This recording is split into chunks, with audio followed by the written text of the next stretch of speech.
So maybe I can start with a brief introduction. So welcome everyone. As you know, if you've been joining, we are continuing our focus topic on galactic cosmic rays, measurements and theory. And today we are really pleased to have Professor Paolo Lipari from INFN, University of Rome and La Sapienza. And he's going to give us a talk on PeV, cosmic ray, measurement and interpretation. So Paolo needs no introduction. He has long been active in the research of the intersection in particle physics, astrophysics, and cosmology, particular emphasis on high-energy phenomena. His research focuses on cosmic rays, neutrino physics, astroparticle, including propagation, production, detection of high-energy neutrinos, role in understanding astrophysical and fundamental interactions. Paolo obtained his degree, his PhD from Sapienza University of Rome, and then he pursued his postdoctoral research, various places, including CERN, Syracuse, and he was a long time in Ithaca as well. And I just wanted to mention one thing that in 2021, he was the recipient of the Ocala Award medal for outstanding contributions to cosmic ray physics, including neutrinos, high energy interactions, and by making complex problems accessible to non-experts through pedagogy. So that's very important for our CDHY theme, where we try to continue this series of lectures on important topics. So I'd like to welcome Paolo for Professor Lipari, and thank you for giving us this talk. And I just want to remind people that we are not going to meet in 2 weeks on April 15th, but we will meet again 2 weeks after that, which is about a month then. And Guiada Perron will be talking. So please continue to join these series. Thanks everyone for coming. And Paolo, please, you have the stage. Okay, Rajmi, thanks a lot for the introduction, and thanks for the patience of listening to me. As I was saying, I'm really unhappy of what I managed to put together. I hope you can find something interesting. And so actually, I missed an outline that it was in the other presentation because I changed. So anyway, I'm planning to start with an introduction. It's a little bit too general. But okay, I think I'll be a little bit outside the scope of the title, which Rajmi chose for me. So anyway, cosmic rays, we all know what cosmic rays are. There are relativistic charged particles. They are scrambled by magnetic fields. And a lot of things is that most of what we know about cosmic rays is what we observe at the Earth now. So this is just observation at one point and one epoch. And the particles that we see because of magnetic fields are coming from many sources, many places, accelerated many times or generated many times. There is I think it was Felix who invented the word local fog, which is a nuisance for gamma ray neutrino astronomy, but carries information about high energy processes in the universe. And okay, so you all know there are the three main cosmic ray populations: the solar particles and accelerating the sun. Then there are galactic particles produced in the Milky Way and extragalactic particles. Now, the first separation between solar particles and galactic particles is very clear in terms of spectral shape and directions, while the separation of galactic and extragalactic is really, I think it remains an open problem. And it's an open problem which is really crucial for a lot of the questions that we are addressing. And so this is a general picture. This is a picture of the Milky Way, here the solar system. And the idea is that you have sources. I mean, it's a kind of discrete object or discrete events which are capable of accelerating particles. Trajectory are complicated in a field which has a large turbulent component. And so what you observe is it's a mixture of all the sources mixed up. And of course, what you observe is related to the magnetic field of the galaxy. And understanding the magnetic field of the galaxy is therefore of great importance. Then, of course, if this is the Milky Way, then you have other sources. There are sources like the Milky Way and sources which are different objects, like AGNs. This would be a scheme of the AGNs. And that also can accelerate particles. And in order to understand what arrives at the sun, you need to understand also something about extragalactic magnetic field.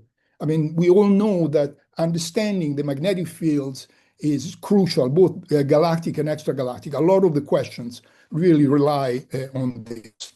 And when we say about galactic magnetic fields, well, we know this is not just an hypothesis. We know that we live kind of on a bubble of cosmic rays, because we know that the density of cosmic rays inside the Magellanic Clouds is significantly smaller than what is near the sun, and in fact, actually in most of the disk of the galaxy. And actually in the Magellanic Cloud, there are cosmic rays which are produced locally. So we know that if there is a uniform or quasi-uniform spectrum of particles outside of the galaxy, this is significantly smaller than what we have here. And so let me just say that the reason why we know this is because gamma rays and neutrino trace the space distribution of cosmic rays. If you look in, say, in this direction indicated by these red arrows, you integrate the emission of gamma rays and neutrino along this line of sight. And so the flux of gamma is given by this expression. You have to integrate the emission along the line of sight, and similarly for neutrinos. And actually, we have seen beautiful results on what these diffuse fluxes of gamma ray and neutrino. It's I'm honored to have Francis Alsen in the audience, and you all know the IceCube results, and Fermi and more recently higher energy have measured made some very, very interesting measurement of these fluxes. Fluxes are proportional. If you have, say, for example, the gamma ray emission depends on the gas density. So you need to know the distribution of matter, and then you're integrating the population of cosmic rays in different points times, a cross section and an emission probability. And so if you have a reasonable understanding of the gas density in the Milky Way, then you can infer, knowing something about hadronic interactions, about the space distribution of cosmic rays in the galaxy. I think you're all familiar with this concept. Now, this I think is very important because we'll discuss in a little while the fluxes of cosmic rays that we observe at a particular point now. So this X will be the position of the sun. And so the question, if you're now looking at different points, the question is if the cosmic ray in these different points is equal or not to the cosmic rays which are visible here. And so actually there are two levels in which you can address the things. The question if the shape is the same and if the normalization is the same or it is different. And most, or at least many of the models that are used for cosmic rays make or result in these equations, namely that the cosmic rays in different points have the same shape of what we observe here, but they just have different normalizations. So theoretically, this emerges for some assumptions that we could go through, but I think it's interesting to verify this, and this has been verified. This is a paper which actually should just appear on PRD recently, and this actually, you see here I'm comparing the gas density, which it will be this is the galactic longitude. So you look in the plane at different longitudes, and you can see the distribution of matter and the distribution of the emission. And the distribution of the emission, you see, is larger toward the galactic center and smaller toward the outer galaxy than the gas density. And so actually this implies that the cosmic ray have a spatial gradient, which is of this order. It decreases by a factor of E on something like 4 kiloparsec. So it's not constant. It is increasing toward the galactic center. But this is more or less, in first approximation, equal, constant in space. Now, this question of the cosmic ray spectral shape in different positions on the Milky Way remains controversial and is clearly of great importance. And I think there are different, some effects that can generate a space dependence. And this effect, well, and here there has been a lot of papers and discussion about this. You could have some local source, which I mean some young, very near source, which influence the spectrum that we see here. And even recently, there are papers that discuss that this creates like what's called the bump, the 10 TeV bump, or even the knee. And but there are also other possibility, the possibility that propagation and acceleration are more complex than the standard models and generate some sort of space dependence. And so this is actually something which is very important to investigate. And so when you're discussing even PV cosmic rays, it's clear that it's very important to measure with greater accuracy the cosmic rays at the sun, but you also want to measure as well as possible what the spectra are in other points of the galaxy. And the third point, well, this is a point that I'm surprised that is not often recognized, but a question which is very important is a transition from galactic to extragalactic cosmic rays. And clearly, if you have a component of extragalactic cosmic rays, this will have a different spatial distribution than galactic cosmic rays, simply because these particles enter from the outside. And okay, so this is just this is maybe not the old data, but I think one of the most important results is the question of comparing a particle of different type. And I think actually this is something I was a little bit unhappy with previous talks. I think the comparison of the proton and electron spectra is of crucial fundamental importance. Because to understand how much of this difference in spectral shape between protons and electron and positrons is due to the sources and how much is due to propagation. And this hardening at the order of 1 TeV is clearly of great importance. And let me say, I will say very little about anisotropy in all of this talk. This is of course, is a very important problem, has been addressed before. So this again is quite elementary, but this is the problem. You have the observed spectra, and you want to relay this to some source spectra, and therefore you need some sort of a propagation function that gives you the probability that a particle produced in different points with different energy will arrive where you observe them with a certain energy. And so I wanted to make just a comment about these diffusion models. I think it's amazing. These diffusion models were introduced a long time ago. I think the first the first paper that I know that discussed this actually very early, 1951. Fermi had just produced his famous 1949 seminal article about acceleration, and were the sink of cosmic rays is interactions. And so in this paper, Cocconi discussed that there could be escape as a main sink. And he described a spherical galaxy has a diffusion volume with a particle escaping. And very soon later, Morrison, Holbert, and Rossi introduced the cylindrical galaxy with the same idea.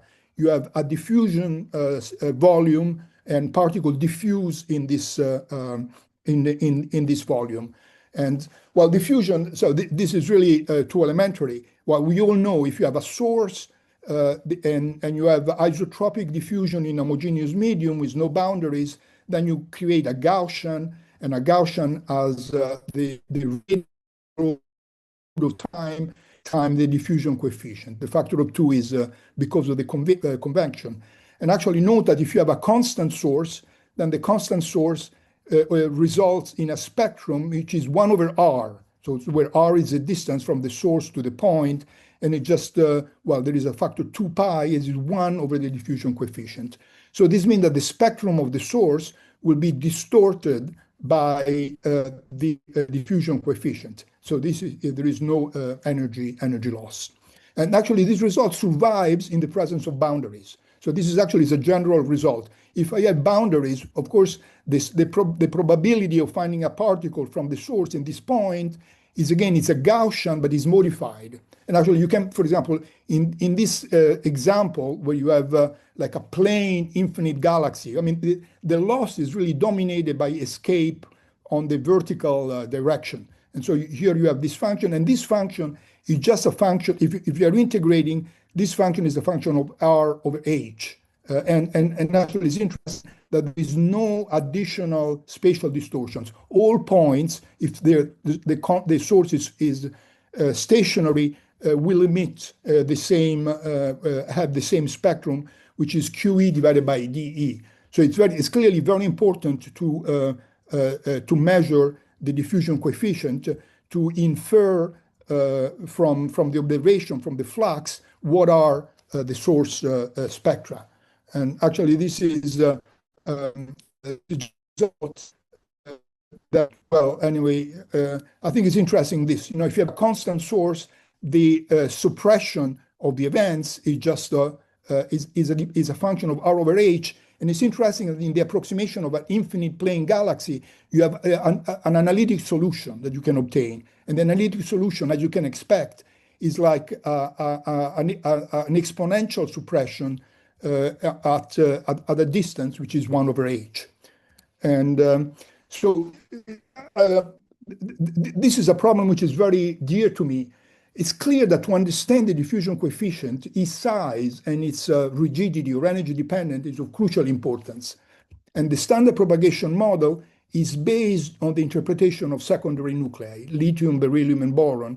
And you know that these spectra are steeper than the spectra of particles which are accelerated, like carbon, oxygen, and so on. And from this rigidity dependence, you can infer well, what you can infer is the column density the particles have crossed. And actually, you obtain a grammage. And if you interpret the grammage as propagation during the galaxy, then you can infer a time. And this has been discussed in previous talks. I just wanted to add, actually, this is it's interesting. In the standard, if I use the standard models, this is where the particles would come. So this actually, you would have a certain time, the diffusion coefficient and the halo size give you both the volume or the area of the disk from where the particles are coming, and also the time that you're integrating to observe the particles. And so for the current models, like 90% of this is a 68, this is a 90% volume in the disk. This is relevant. Actually, I would have liked to make a more careful discussion about the probability of near sources and how fluctuation would operate, but this is just give you an idea. And one important point is when you discuss electrons, you have this concept of electrons, which has been discussed. Well, you see, if electrons lose energy in the standard interpretation, electrons very quickly lose energy, and therefore propagate shorter distances. So, like you see here, this is the propagation for protons, and this is the propagation of electrons. Electrons propagate a little bit more than electrons. So here you have to integrate the electron energy during time. And so actually, you see how for electrons, the near sources become closer and closer.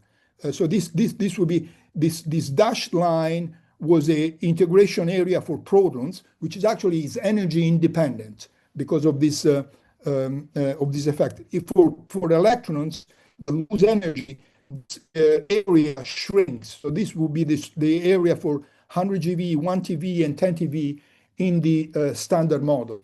And actually, I think this is problematic because you are really expecting to see granularity of the sources for electron propagation. And this is the Hess telescope recent result on the electron spectrum, which is kind of a smooth results in energy. And so actually, I think that to verify this question of propagation is really very important. And I just wanted to mention that I am not convinced that the standard propagation model is correct. And I think there is a reasonable probability that the confinement time of cosmic rays is shorter and particle travel faster. These are the three arguments, but I will not cover this argument. So let me go now to the second topic. This finishes my introduction, and I wanted to say something now about Earth shower measurement of cosmic ray spectra. And so these are, some example, but you all know this. The cosmic ray flux decreases very rapidly with energy, and therefore at a certain sufficiently high energy, you will have to use Earth showers. And so showers these are the three main components: muon, electrons, and hadrons. And hadrons constitute a small core, a small amount in the core of the shower. So these are really the two main components that are observable. And well, here I have just a couple of pictures. This is the grapes. So these are, a detector which approach the near. This is the Auger detector, where the detectors are placed 1.5 kilometers apart. And well, this is just one of these elements. I think you have seen these pictures before. And Auger combines the fluorescence measurement with the array. Now, this is the experiment which provided the best measurement of the knee for several years. And this is again is a simple fundamental idea. Actually, this was a relatively small detector, 200 by 200 meters, and each of these boxes contain detector to measure the electromagnetic component and the muon component. And so this is actually, you see, this is a distribution of the showers, and here you have the log of n mu versus ne. So these components of muon and electrons, and from this you want to infer the energy and primary mass of the particles. And so what you do is you're performing this unfolding method. So if you take, so this is taken as a range of n mu correspond to a range of energies, and then showers have less or more electrons for the same muon number depending on the mass number, and so you from this you can reconstruct. So this is what I'm saying. You have this Ne and N mu and reconstruct energy and mass. And so actually, these are the results. And actually, this is an important point. An important point is that the interpretation of these results relies on the modeling of the showers. And so actually, these are two of these Monte Carlo codes that result in and the uncertainty are very large.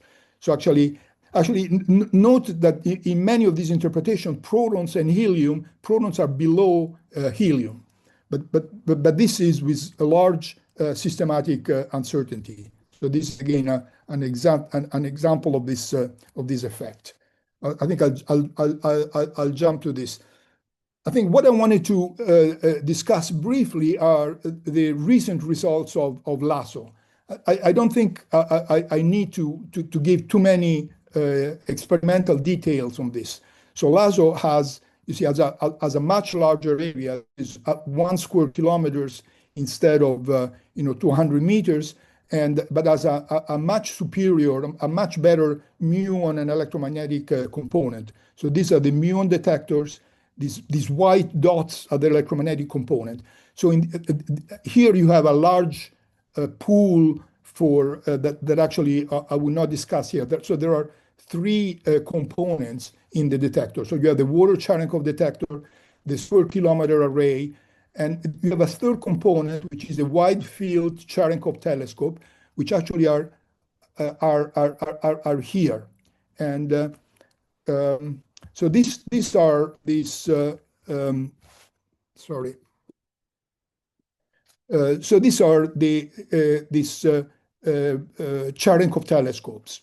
So these Cherenkov telescopes are 18 telescopes. So you see a discrete, each of them pointing in a different directions and covering this solid angle.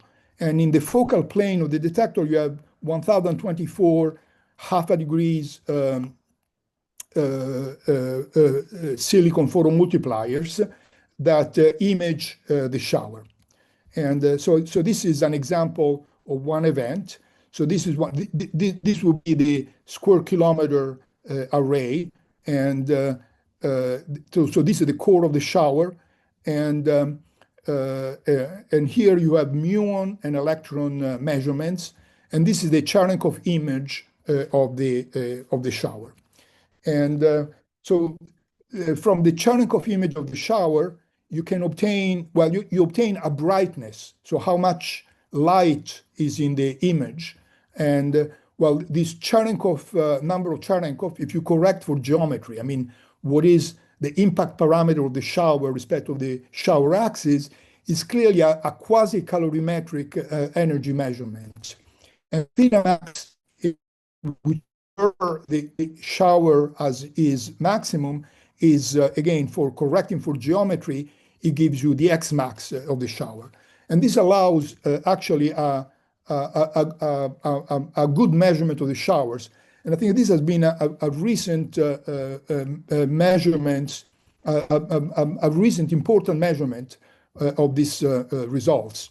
And so you have, again, the problem is to measure E and A, the energy and mass number of the particle from shower observables. And so this experiment is now combining essentially four quantities. Two come from the surface detector, the electron number and the muon number. Well, and the electron number is really the sum of E plus, E minus, and gamma that arrived on the detector. And then you have a Cherenkov image, which essentially gives you a total luminosity, a total brightness of the image, its shape. Let me make a comment. You know, the acceptance of this telescope is this. And actually, this is a back of an envelope calculations. You have 18 telescopes. Each one covers about 0.02 steroradians, and each of them has an acceptance which is pi RP max. It will be the maximum impact parameter of the shower with respect to the telescope axis. And if you sum these numbers, RP max 250 meters, you get this number. And this is, in fact, actually, this is a more sophisticated calculation gives you these numbers. Of course, you can observe only when the sky is sufficiently dark, so avoiding the moon and the sky is sufficiently clear. I'm not really sure, but I think this accounts for a 20% of the time. So this is actually a quite high price to pay, but it actually came to it, of course, as a much larger acceptance because it's 1 kilometer square, so it would be 1 million square meters or a fraction of that, and you have a larger time, but the quality of the data is lower. I think there is a nice complementarity between this technique that I'm dedicating a little bit to discuss it because I think it's really an interesting development. And here are these two papers, which I think are kind of interesting, and I really would like to bring, for those who have not seen, the attention to this paper to measure the proton and helium spectrum in this energy range from 200, 150 TeV to 12 PeV. And here I'm describing this, but I'm not giving a detailed discussion of this, but I would like to give credit to the corresponding authors. And these are, I mean, Cao Zhen is the spokesperson of the experiment, and I also think is really the person who had the idea and pushed the idea of constructing this telescope. And Dang Xiaoshan is another senior responsible for this experiment. And these are these four people are the corresponding authors of this two papers. And so outlining what the general idea is that you combine this quantity, two quantities from the surface detector, two quantities for the Cherenkov detector, and from this you obtain energy and estimating the mass. So the method is really in two steps. The first step is to estimate the energy combining this quantity. See, the idea, of course, is when you change, essentially any of this quantity is an energy measurement. But the interesting thing is that when A increases, you have more muons and therefore less electrons and less penetrating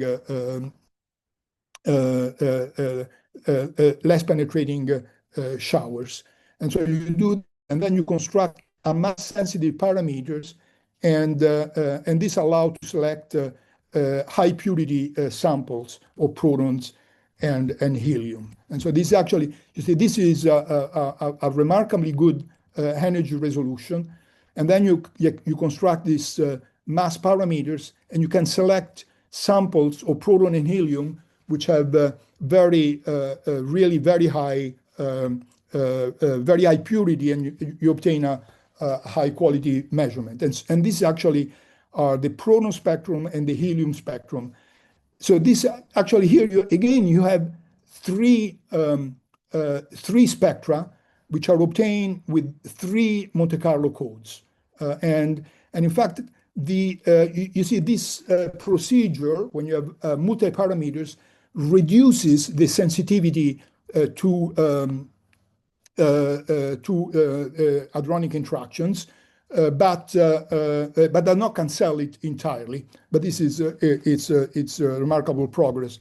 Actually, here, well, this is an example. This is the three examples of the proton spectrum, and here I'm comparing this to the direct measurement. This is for the proton, and so actually here you have IMS are these black points, Calet is these red points.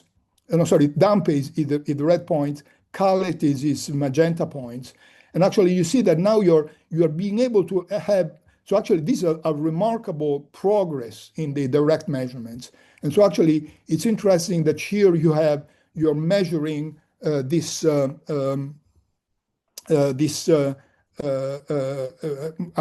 subtle structures on the spectrum. And so actually here you see that this, here actually you can ask, why did you choose E2.68 to show this effect? Well, I'll go back to this, but actually you see that these are really subtle features on the spectrum, and it's remarkable that you're capable of measuring this cross-section. Actually, these green points here actually are from iStop, which are actually in very good agreement with the LASO measurement above a few PV. And this is the same thing for the helium flux. I wanted to make a brief comment about hadronic interactions, which, well, okay, it's, hadronic, I like this expression that does, the strong interactions. We know the fundamental Lagrangian of hadronic interaction, which is QCD, but we're not able to calculate multi-particle production. And this is a complicated problem. You have composite objects formed from many partons that interact, and the interaction is complicated. And so you have this question. I think I spent 20. I'm one of the co-authors of the Sybil code, and I spent many years working on this. This remains, I think, an important, fascinating problem, and I think there is still progress to be done. And I think actually it is known that current models have flaws, and these flaws should be addressed. So these flaws probably are of limited importance in the range you are discussing, but I think will be important to address this this problem. And this multi-component are important to do so. And well, okay, I really think that one should construct a program to still improve these hadronic interaction models. I think this are as a fundamental interest, because this is a crucial, a very interesting aspect of the standard model, and to improve the codes. Okay, let me now make a little bit comment about these results on proton and helium fluxes. And here in this plot, I show as a function of energy. Here I mixed up, but you can recognize, so the blue is protons. And so this is IMS. Here I just put dampe, and this is the central measurement of LASO. And this is helium. So here again, you can clearly recognize this hardening at a harder 500 GeV, the softening around 10 TeV. So this is the well-known knee. And here you have actually an additional structure that connects the things. And this is helium. And actually, it's interesting that helium has up to nearly 100 TeV is always harder than protons. And then this behavior is changed at higher energy. So actually, note that you have 1, 2, 3 crossing of protons and helium. This crossing is directly measured by the direct measurements. And now the last observation show a second crossing, with helium becomes softer and overtaking protons. And actually, then there is probably an additional crossing here, because the protons have a knee, and the helium have a knee at a little bit higher energy. And so this is the same result, including the I-stop results, which are a nice continuation of this of these results. And now it's interesting to show these spectra in rigidity, and this is what I've done here. Where if you plot the spectra in rigidity, of course, helium becomes lower, and actually you see again that this is a question which has received a lot of attention in recent years. What is the relation between the helium and the proton spectrum, and more in general, the relation between the proton spectrum and the spectra of other components, carbon, oxygen, iron, and so on. And you see actually that it's interesting that this higher energy measurement reveal that the physics is more complex than what had been expected before, because the behavior becomes different. Let me illustrate this in terms of sorry, I don't know what happened here, of rigidity. So actually, so here actually I've shown the Calet and damper results with their systematic band of errors. And these are the 3 ratios calculated with the 3 models of LASO. And actually, this is the same plot where I'm showing this is a result which has generated a lot of discussion and papers. And the IMS from 45 gigavolts up to, I think it's 1.5 TeV or so, fitted very well with high accuracy the spectrum, the ratio with the power law. And this is the power law. So the proton spectrum is softer by approximately 0.08.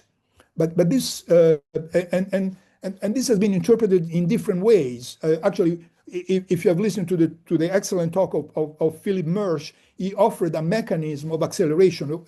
Other people have predicted this number in terms of a feature of acceleration. But this actually should be revised in terms of both the measurement of direct measurement when approaching 100 TeV, that show that the helium spectrum become even harder at higher energy. And then there is a complete different behavior at larger energy. And I think this actually remains a very important puzzle that should be understood. Actually, let me comment. This is a paper. I think it's not yet published. I actually checked a little bit ago, but this is a very important result obtained by Dampe, which measured the spectra of different components: proton, helium, carbon, oxygen, and iron. So this is just the energy spectra had reported in the paper and plotted together. And actually, the paper claims that this softening is rigidity dependent.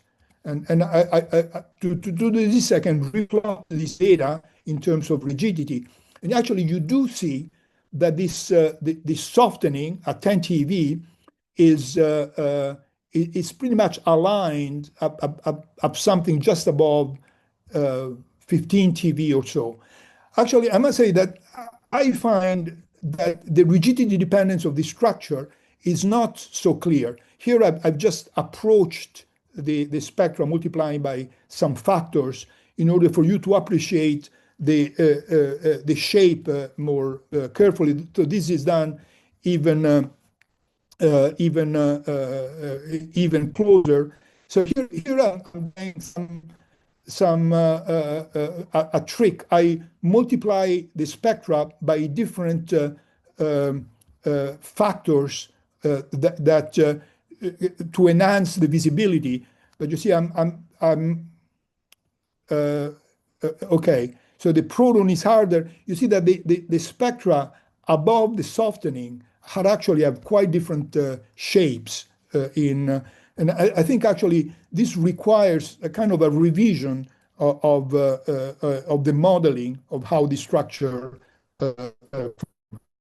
So I presented until now. I've been just purely experimental, observational. I've shown you the data on these results, and a discussion of interpretation. Actually, I'm realizing my time is running rapidly. It's very difficult. But there is an assumption which is made in actually many models. And the models is that the spectra or a class of accelerators generate simple power laws. And so the power laws have a well-defined slope or spectral index, and then they are characterized by a maximum, a cutoff energy, a maximum energy. And so this is an assumption which is very often made by many people. But actually, well, this is a little bit. But I wanted to show you the oldest features that is a famous the famous discovery of the knee happened very early in 1958 at Moscow State University. So this is actually with small and very simple detectors. So actually, this is how the results was appearing in 1963. And already, this is, well, actually, it's interesting that this knee was interpreted as a change in the diffusion coefficient. And this is actually still a crucial question. If this is, the feature can be generated by a change in propagation or a change in acceleration mechanism. And, interpreting these results of this first result of the knee, Peters introduced the concept of what Tom Geiser called the Peters cycles. He said, well, you see a feature, but the feature is composed by different elements. And so proton, helium, iron should have the same feature at different rigidity. And so what you obtain is a smoother things, which reflect these different shapes. And actually, he also offered the possibility that you were two components having two different slopes, one having a lower cutoff. And so you would have a spectrum composed by two classes of sources. And actually, Tom Geiser really appreciated this idea. And actually, it's him who discussed this question of Peters cycles. And actually, there is a very influential paper in 2013, which actually is really addressed to understand these features in the spectrum, interpreting in terms of population of actually he introduces 4 cosmic ray population with different 3 proportional break energy. And actually he introduces 4 such populations to describe the spectrum. Note that he has that in each family, so in each class of acceleration, you have that the cutoff is proportional. It's the same, but actually he allows for different slopes for different elements. And the question is if this was legitimate, but actually you need to do this for this difference in shape between proton and helium.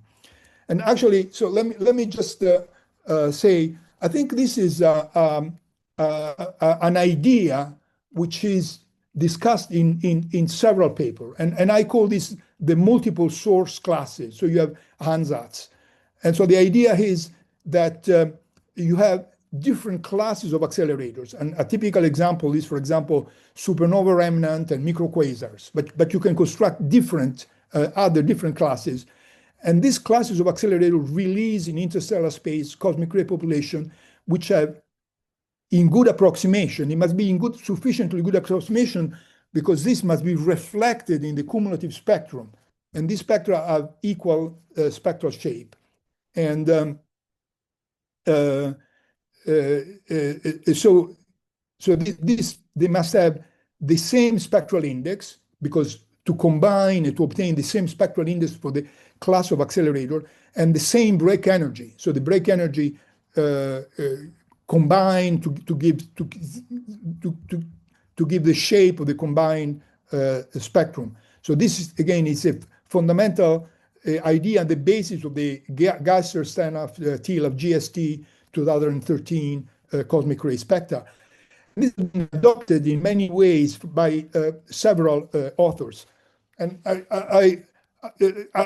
an interesting example is this one which Felix and Bing Zhang have submitted for publications quite recently, in which actually they describe this what they call the bump, the 10 TeV bump, had the combination of 2 spectral results, which they suggest that this could be the supernova maximum energy, this could be the microquasar maximum energy, and these 2 classes of sources have very different slopes. And actually, I think I would have many criticisms of this paper, but it's a very interesting idea, and I think I would like to indicate this idea as very valuable for a critical discussion of the problem. I think the quality of the fit is not so good, and one of the problems is that this does not address a helium. So this is just protons, but helium have a different structure. So the question is, of course, you can construct, but it's not obvious to me how you would extend this to helium and other nuclei. But there is a problem which I think it's more important and it really should attract attention. It is how is it, why these classes generate the same spectral shape? It's not obvious. I mean, Michael Hillas has discussed for supernova remnant how this could be possible as a consequence that somehow the accelerator regulates itself on the basis of generating magnetic field by like the Bell instability. But I really think that the idea of the multiple source classes require confirmation both by observations and theoretical modeling. So you have to demonstrate that the sources generate the same spectral shape, and also explain theoretically why this is so. And actually, this thing it's a very, to me, this looks like a central problem for this problem. You have this integrated cosmic ray spectra, and then you have to compare this to the individual sources that you observe.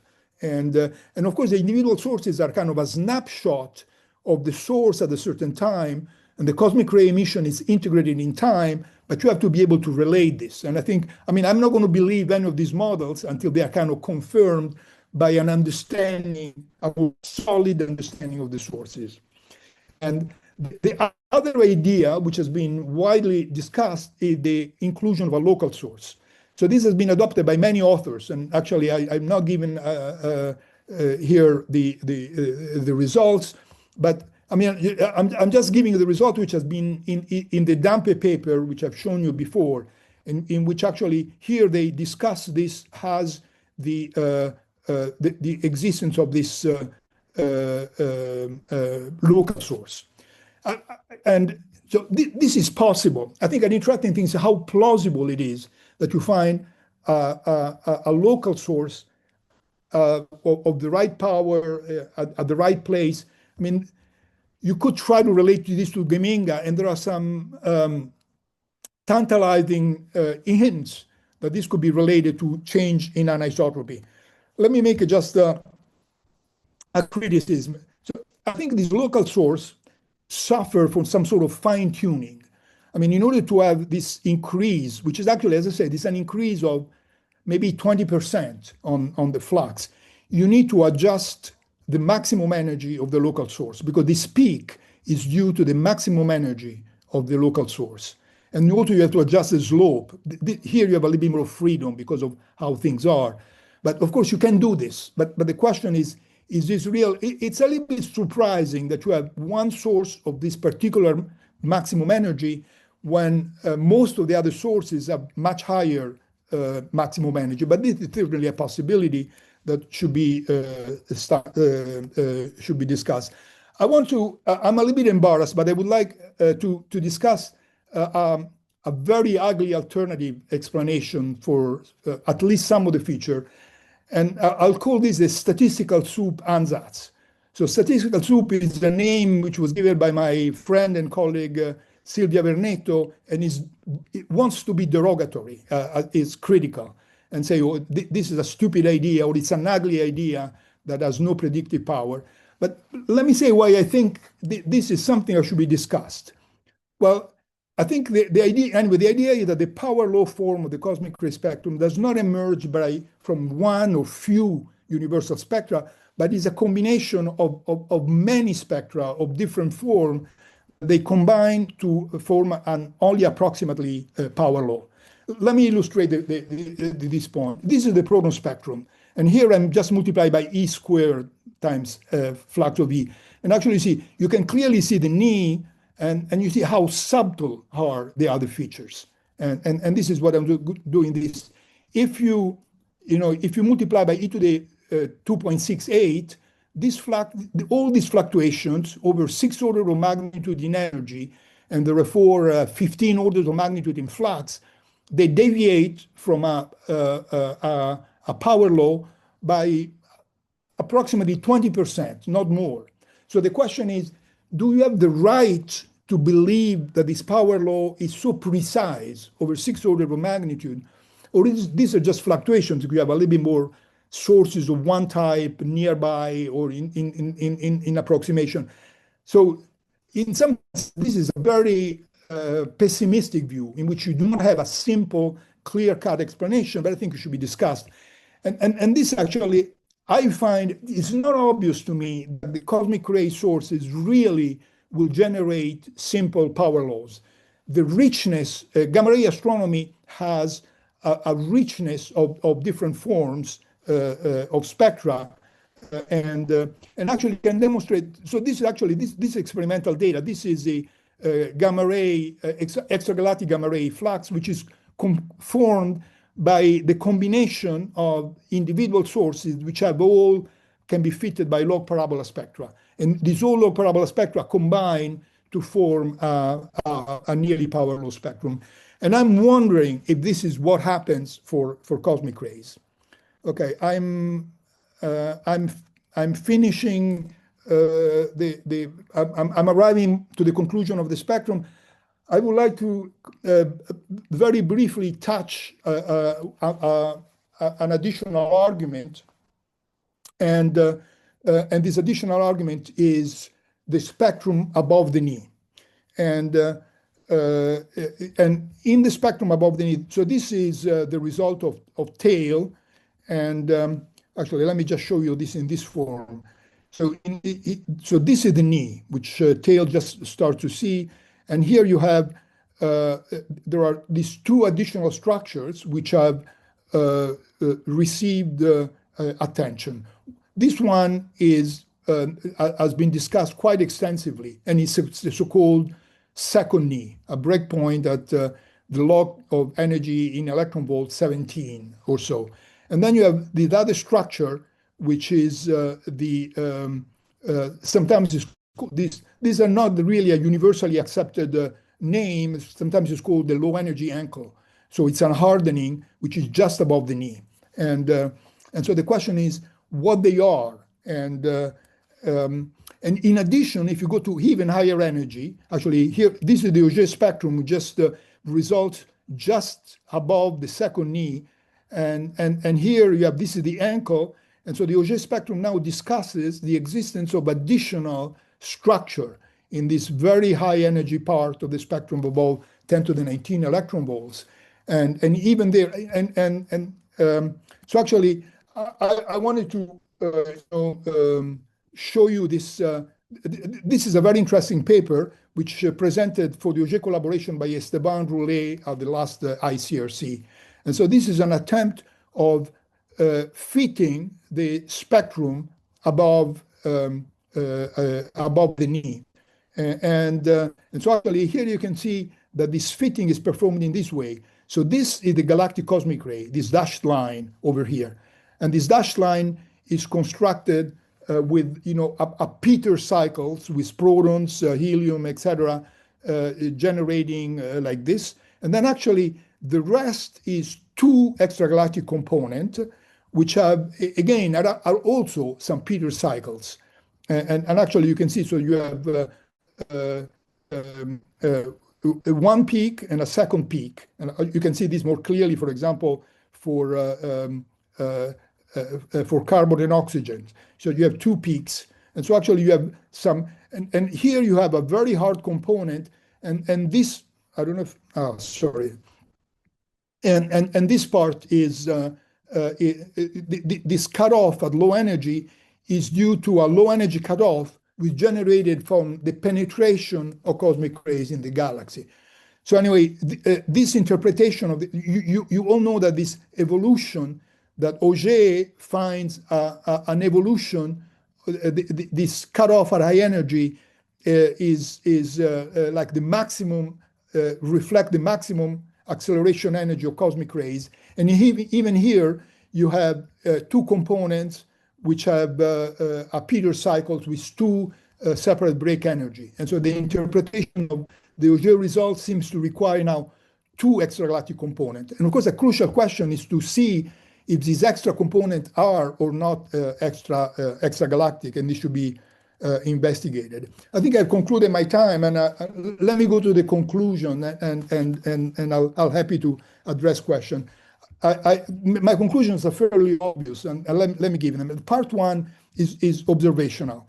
I think you have a remarkable improvement in the direct measurement of the cosmic ray spectra. I've shown you the beautiful damping, also data that extend to several hundred TeV now. I understand that Dampe will soon publish to 400 TeV, the proton spectrum, with a nice overlap with the LASO results. And there is great progress in the measurement of the cosmic ray spectra in air shower experiment, and LASO detector is playing a very important role. And I think actually it's kind of frustrating that we are waiting for a more complete release of the data that the detector has obtained. And I felt that I wanted to describe and give value to this very nice Cherenkov telescope measurements. And well, this is a comment about hadronic interactions, which I think it would be, actually, I think it's really very desirable to have a program to improve models. And in the second part is, well, the spectrum has now this rich structure. And there are these several features of deviation from the simple power law. And as I say, at the beginning there was a knee, and then the ankle was discovered, I think, from Havra Park, and then the cutoff. These are the three major structures. But now you find additional features. It's called the first hardening, the softening at 10 TV, the second hardening in the space of a few hundred TV between the direct and indirect measurement. And then you have the low energy ankle, the second knee, and then you have this interesting structure in from the above the ankle, if you want, or from the ankle when you arrive to the very high energy, which I think you can interpret again as multiple things. And I've discussed these three ideas: the multiple source classes ansatz, the role of local sources, and this again this statistical soup idea, fluctuation in a broad range of spectral shapes. And I think you really have to confront these ideas with a study of the gamma ray and neutrino emissions from the sources.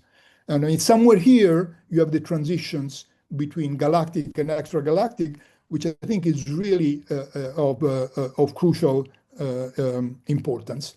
And let me, the last point, I'm really unsatisfied with the current state of propagation models, which still rely. I mean, you're adding more complicated things, but I think actually one of the crucial points is that at a certain high energy, the diffusion models will fail for galactic particles. And you have to understand how propagation develops. And so you will have to have a good magnetic model for the magnetic field of the galaxy and construct more sophisticated models. And this will be very important to separate the galactic and extragalactic component. Okay, I hope I was not too boring, and I'll stop here and take questions if you have for me. Thank you, Paolo. That was really excellent. Thank you very much. Yes, we have time for questions.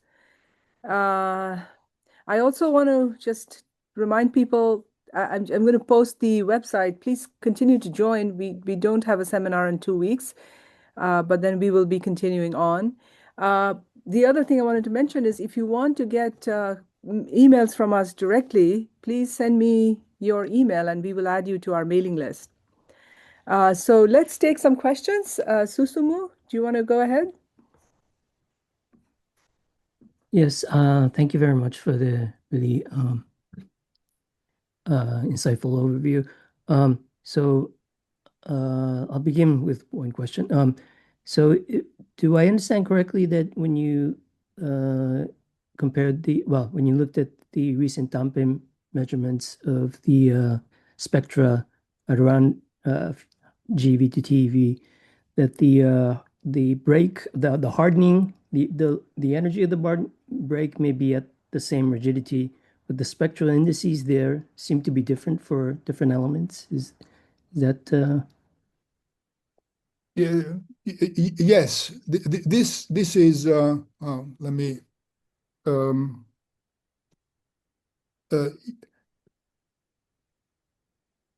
well, sorry. Well,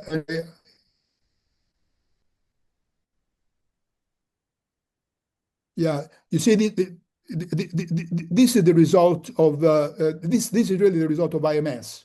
IMS was finding the hardening, which is approximately here at a few hundred GeV, and so the two spectra of helium and the spectrum of this actually has been there are a few papers discussing this. So the idea that the both proton and helium fluxes become harder at around 300 GeV or so, but they have the same hardening in the same place in rigidity.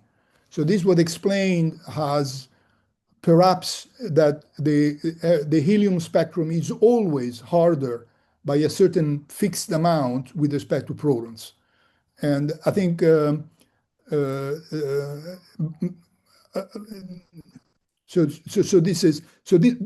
this result does not survive at higher energy.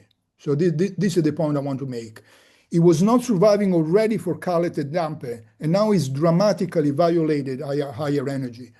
So this, I think the ratio proton to helium is very instructive to try to understand the origin of the particles.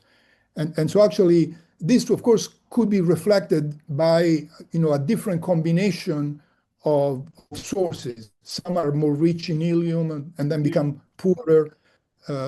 I mean, microquasars probably have a very high rate of photodisintegration and so suppress the nuclei. But on the other hand, you have energy dependent of this ratio, which is difficult to model in a few classes models. At least this is what I think. I don't know if I'm answering. Yes, thank you. So I'm asking because so earlier in I think Philip Murch's talk, he mentioned that the hardening at hundreds of GeV,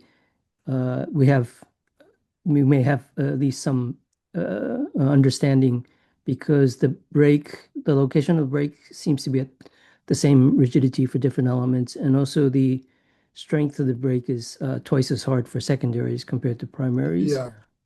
So is that interpretation? Is even that interpretation? No, I think that interpretation remains valid, and it needs to some extent reinforced by the fact that at higher energy is you have a different behavior. So I don't think this explanation. Actually, I should have given. It was a flaw in my presentation, not discussing this interpretation. But I think it's. I don't think it's unique. I don't think you have demonstrated it is so.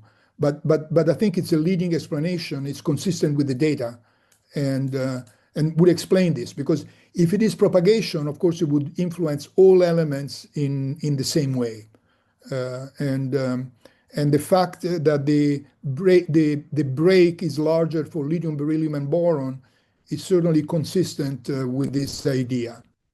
And I mean, if my friends, I don't know if Carmelo and Pasquale are there, some people think that the spectrum of turbulence could have structure precisely there. This is a little bit more uncertain. So it's a very attractive idea.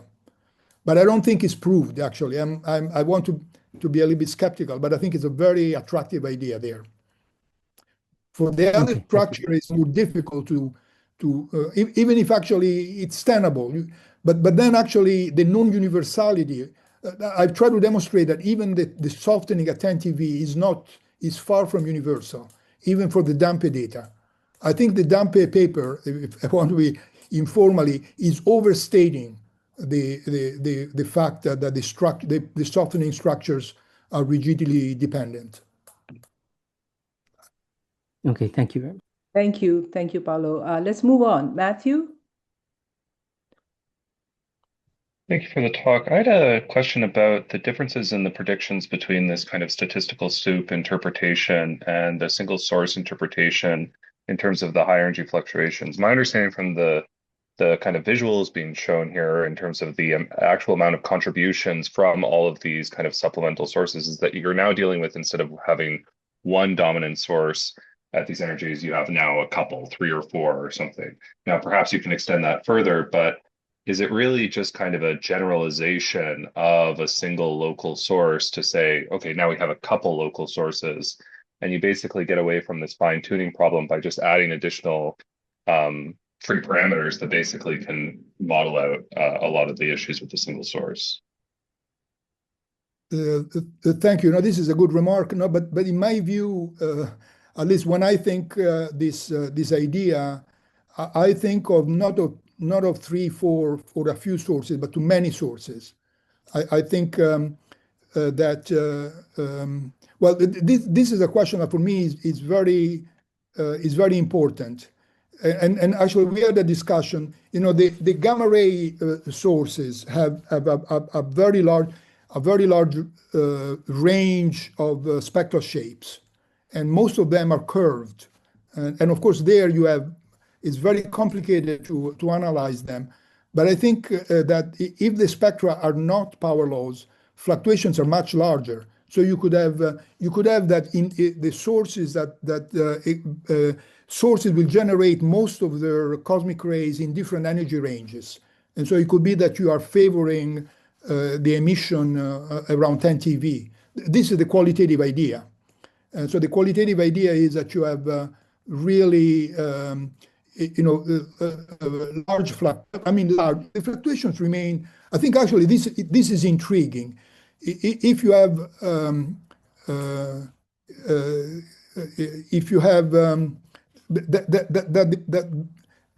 some of these features are really subtle, and I think they could be created by if the spectra are not power laws, but different sources emit at different energy, you could have a more complicated pictures. But I have to agree. I put a derogatory name because this is a little bit vague and should be required. But I think it's a kind of a zero order model that should not be, in my view, should be kept in mind. So I totally understand for the lower energies that you're going to have a kind of wide range, many sources, but you'd expect the statistical fluctuations to become stronger as the number of sources decrease, which should happen towards the higher energies in general.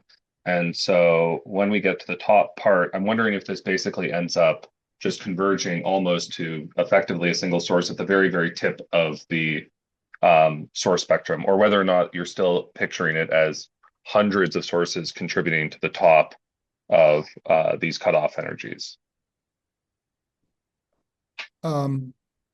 I think this question remain open. I'm in general I think it is natural for the local source to be kind of spectacular. It's a little bit fine-tuned to have the source, and it just, well, anyway. But I think this is open to further research. I think you're asking I think you're asking good penetrating questions. Thank you. I'll leave it like this. Thank you, Paolo.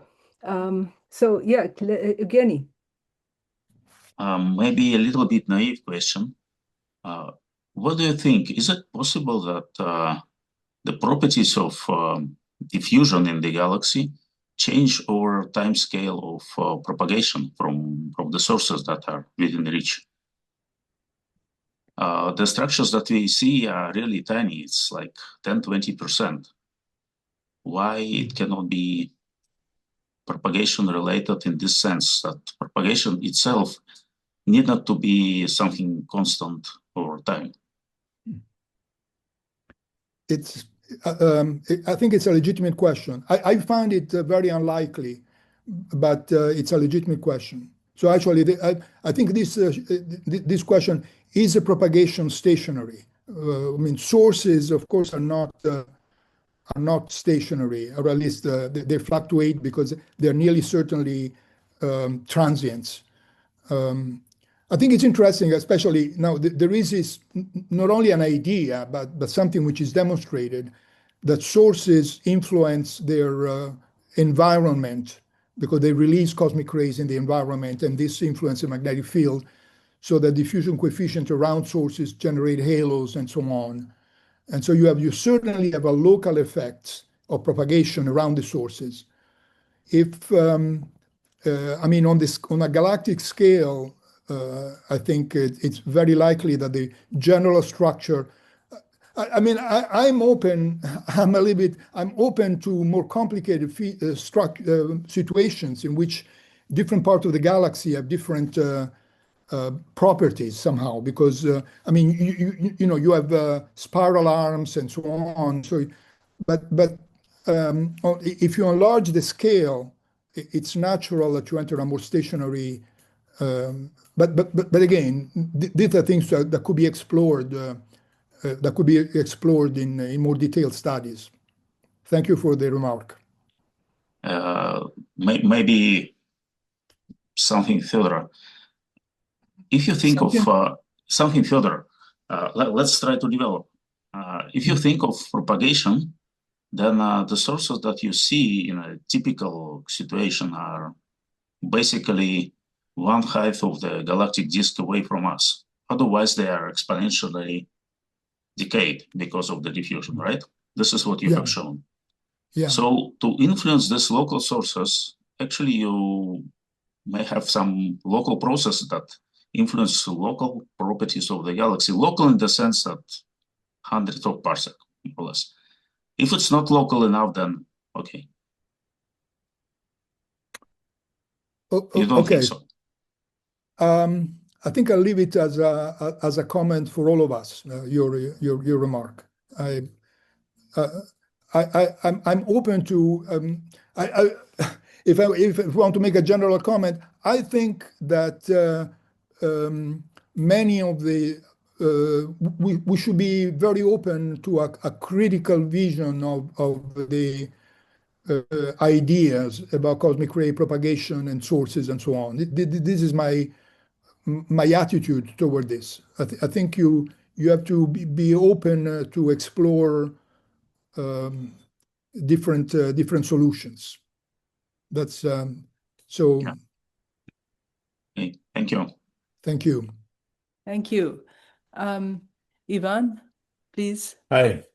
Ciao, Paolo. Can you Ivan. show again the plot with Dampe data that you rescaled in order to emphasize the softening structure? Yeah. That's a function of rigidity. I have a couple of comments on this. Yeah. So this is this one. Here I've done nothing. I just multiplied the No, spectra. okay. Now you showed another one in order to put all the spectra. I showed this. One on top. Yeah, yes, this one. Here Okay. actually I hope I've written the same numbers. Yeah, here I wanted to. But actually, this is very good for protons and helium here. For protons and helium, you're very, very close. The two spectra are very, very close, and then they diverge. You see, this is helium and this is protons. So and this is just the Dampe data.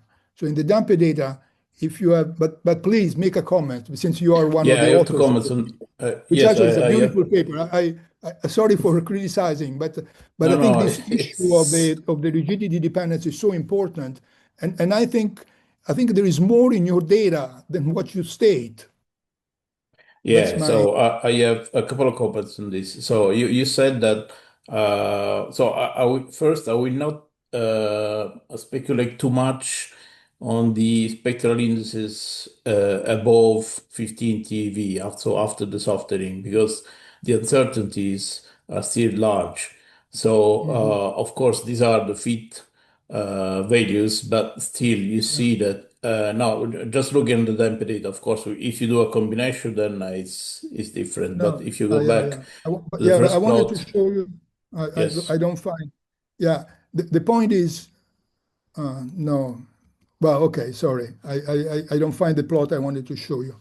Well, I think actually the point is, and this is, well, actually, let me make an experimental comment. Sorry. And the experimental comment is actually my understanding, I actually is that you Dampe and Lasso are planning to write a common papers or two common papers on the spectrum to join the experiments. And actually, I've seen some data. Yes. Yeah. So this is very exciting and very important. So thank you, congratulations, and do this job properly.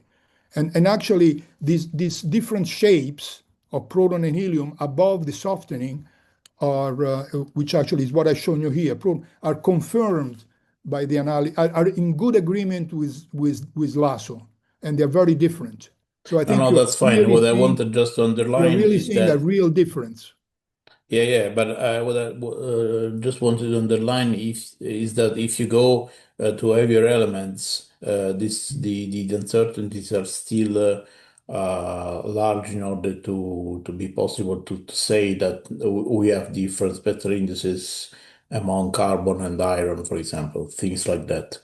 Then concerning the rigidity dependence, then I will split. I understand your point, but I will split into, I would say, the measurement and the interpretation. The measurement is what you see on this plot, and this is clearly stating that the most probable scenario is something which is in agreement with the rigidity dependence, versus an energy dependence.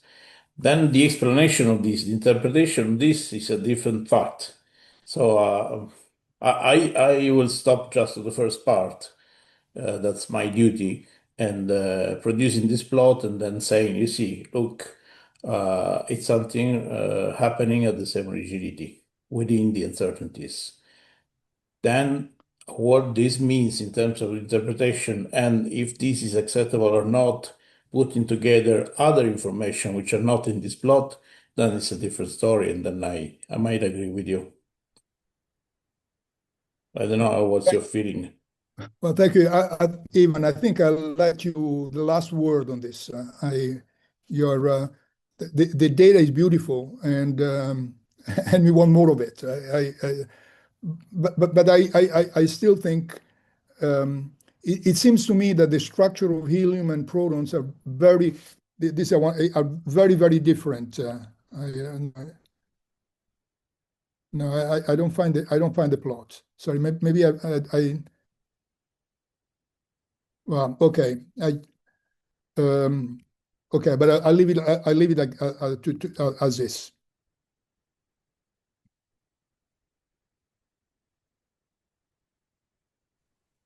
No, I didn't put it there.